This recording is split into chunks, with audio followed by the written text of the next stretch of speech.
What's happening, tennis fans? It's Nate with Play Your Court. Today we're going to take a look at how to attack high balls, how to rip them, just like Taylor Fritz here. This is footage we got at World Team Tennis.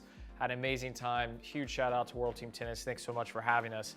So let's take a look here. This is a situation that we find ourselves in a lot. We hit a big serve and the opponent blocks it back or pushes it back, and we get this big high ball.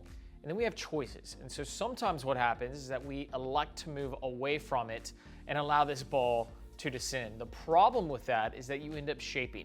And this is, if you've ever watched, boys and girls 12s where you see a lot of moonballing, this is why. They're electing to move off the ball, let it descend, and then they end up in a situation where they have to shape it back up. And we get this big arch. So if you're playing these players, you don't want to play their strategy. You're gonna get stuck in these long rallies. So let's take a look at what Taylor Fritz does here.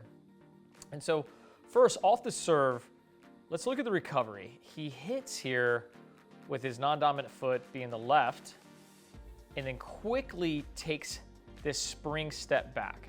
Now here, this is a little bit of showtime. He's a little bit slow on this movement. You can see he's very casual.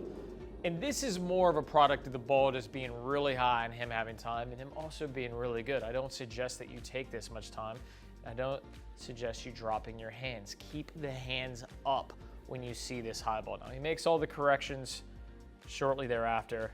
So as the ball is incoming, I want you to watch here as he begins to load this back leg. He takes this drop step, okay, and that's what it's called. He's dropping his back foot back behind the ball, this drop step, and then he's positioning with an open stance, a semi-open stance. I think sometimes those are interchangeable. We say open stance, which is just my chest is this way. It's really a semi-open stance, but it's a lot to say, so everybody just says open stance. Now here, we can see this open stance pattern. Now what's important to note here is this left arm, his non-dominant arm, is off to the side, as is his chest. So his chest is still sideways. So he's still in this wonderful uniturn, although he's in this open stance. So as this ball comes in, we can see the ball right here. And with this depth, there's not a whole lot that you can do. When you start getting balls that are coming in past the baseline with this 6 to 8 inches, it becomes really tough to defend. Now he is gonna take this on the rise. Now a lot of times the misconception is to take it off on the rise, you've gotta take the ball right off the bounce, right? But that's really difficult to do, especially if the ball has a lot of spring and it's high and it's tough to gauge.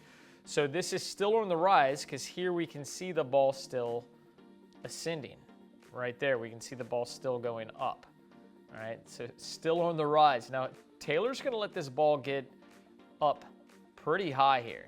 But let's go back before we talk about the way that he's going to hit this ball. So as the ball ascends, what's important to note is that the racket still lists below his wrist. I'm gonna punch in on this so that we can really see it, because this is the mistake that I see a lot of players making. They end up trying to clothesline the ball and they don't allow the racket to get below their wrist. You still wanna stay loose and allow the racket to drop below the wrist.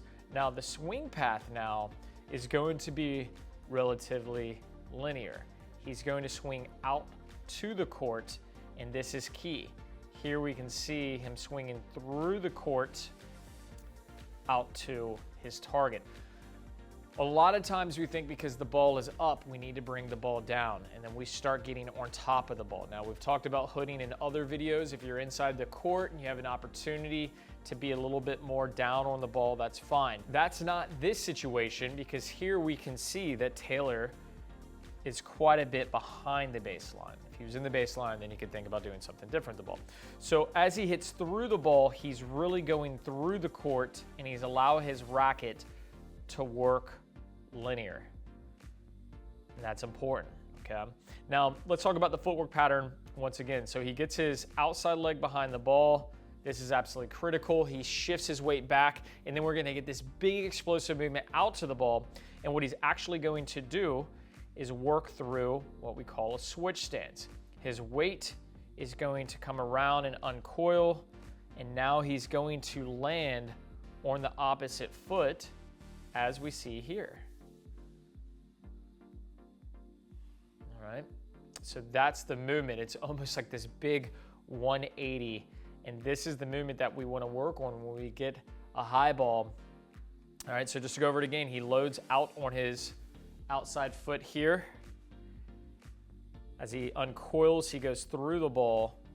He lands on the opposite foot. So we see it here, he's landing out on the left. He loaded on his right, lands on the left, and then his right foot kicks up for counterbalance. This is what we see on the serve too. When you hit your serve, a lot of times what ends up happening is your right foot kicks up for counterbalance. All right, and so from here, he'll come around. Some crazy flexibility there. So you watch that foot come around, and then he celebrates his win very casually. I'll let this play through, guys, so you can see it all the way from start to finish. Thank you guys so much for watching. If you enjoyed today's video, you know what to do. Hit that subscribe button. If you never want to miss a Player Court video, hit like, share the video. And down in the comment section, we've left you a little treat. You can check out our platform to play and practice against players in your area, same skill level, for absolutely free. Guys, thanks so much for watching. I'll see you next time.